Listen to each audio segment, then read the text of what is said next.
बिस्मिल्लाहिर्रहमानिर्रहीम। अस्सलामुअलैकुम। कैसे हैं आप सब? उम्मीद करती हूँ खैरियत से होंगे। अल्लाह ताला सबको अपने हिफ्ज़-ओ-मान में रखे, सब पे अल्लाह अपना रहम फरमाए। आज हम बनाने जा रहे हैं देगी बीफ कौरमा, जिसके लिए हमने 1 किलो लिया है बीफ और इसमें 4 बड़ी साइज़ के प्याज, अदरक, लहसुन और 3 टमाटर हमने डाल दिए हैं उसमें, और 2 टेबलस्पून सुरख मिर्च, 1 टेबलस्पून नमक, 1 टेबलस्पून हल्दी पाउडर, 1 टेबलस्पून गरम मसाला और 1 टेबलस्पून खुश्क धनिया और 1 टीस्पून सफ़ेद ज़ीरा डाल के हम इसमें पानी डाल देंगे तकरीबन 1 लीटर। और फिर हम इसको बंद करके रख देंगे। कुकर में हमने रखना है, आप चाहें तो वैसे भी रख लें। कुकर में हम इसको तकरीबन 8 मिनट के लिए हमने रखा है। और गोश्त हमारा चेक करेंगे कि गल गया है कि नहीं। ये देखें जी, माशाल्लाह से गोश्त हमारा गल गया है। अब हम इसी तरह से इसका पानी खुश्क करेंगे। ये देखें जी, ये देखें, नज़दीक से मैं ज़रा आपको दिखा देती हूँ। ये देखें गोश्त माशाल्लाह से गल गया है। गर्म है बहुत, तो हाथ नहीं लग रहा। अब इसको हम पानी खुश्क होने तक पकाएंगे। तकरीबन पानी हमारा खुश्क हो गया है। अब इसमें हम डालेंगे कुकिंग ऑयल, तकरीबन पौना कप हमने कुकिंग ऑयल का डाल दिया है। ये देखें जी, और इसको अच्छी तरह से बुनाई करेंगे। बहुत ही मज़े का हमारा ये बीफ कौरमा बनने वाला है। वीडियो को लाइक, शेयर और सब्सक्राइब ज़रूर कर दीजिएगा। बेल आइकॉन का बटन दबा दीजिएगा ताकि मेरी आने वाली वीडियो आप तक पहुंचती रहे। और कमेंट्स भी ज़रूर किया करें, कमेंट्स करने में कंजूसी ना करें। बार बार ये मैं आपसे बात करती हूँ।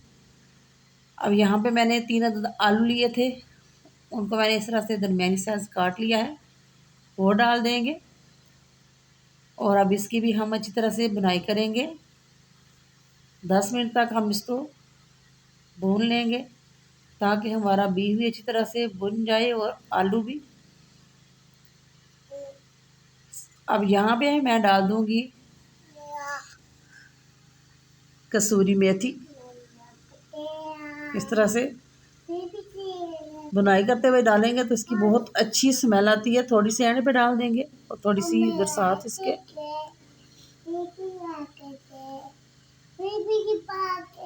अब इसमें हम डाल देंगे पानी।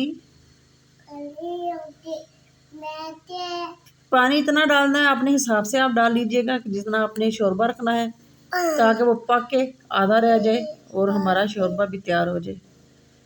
जितना गोश्त को पकाएंगे पानी में, उतना ही उसका अच्छा शोरबा होगा। ये नहीं कि आप पकाएं और 2 दिन बॉयल आए तो उसको उतार लें, फिर वो शोरबे का वो जायका नहीं बनता।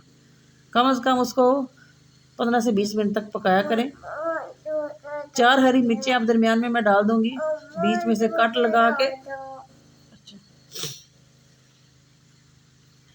ये देखें जी, अब तकरीबन रेडी हो गया है हमारा ये बीफ कौरमा। अब हम हरा धनिया डाल देंगे। हरी मिर्चें मैं अक्सर इसमें कच्ची ही रखती हूँ, मुझे बहुत पसंद है इसलिए। अब हम इसको करेंगे डिश आउट। इसमें हम डिश में निकाल लेंगे। बिस्मिल्लाहिर्रहमानिर्रहीम। बहुत ही अच्छी खुशबू आ रही है और बहुत ही अच्छा कलर आया है। झटपट रेडी हो गया है हमारा ये देगी बीफ कौरमा। इंशाल्लाह ये भी रेसिपी आपको अच्छी लगेगी। ये देखें जी, मेरे बच्चों को तो शोरबा बहुत पसंद है। कोई भी सालन बनाओ तो वो कहते कि शोरबा ज़रूर हो, तो इसलिए मैं थोड़े बहुत उसमें ग्रेवी रख लेती हूँ ताकि बच्चे रोटी खुशी से खा लें।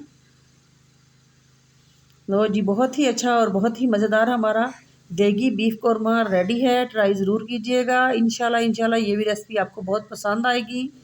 बहुत जल्द नई वीडियो के साथ, नई रेसिपी के साथ आपकी खिदमत में दोबारा हाज़िर होंगी। उस वक्त तक के लिए अपना बहुत सारा ख्याल रखें। बहुत सारी दुआओं के साथ इजाज़त चाहूँगी। अल्लाह दे हवाले।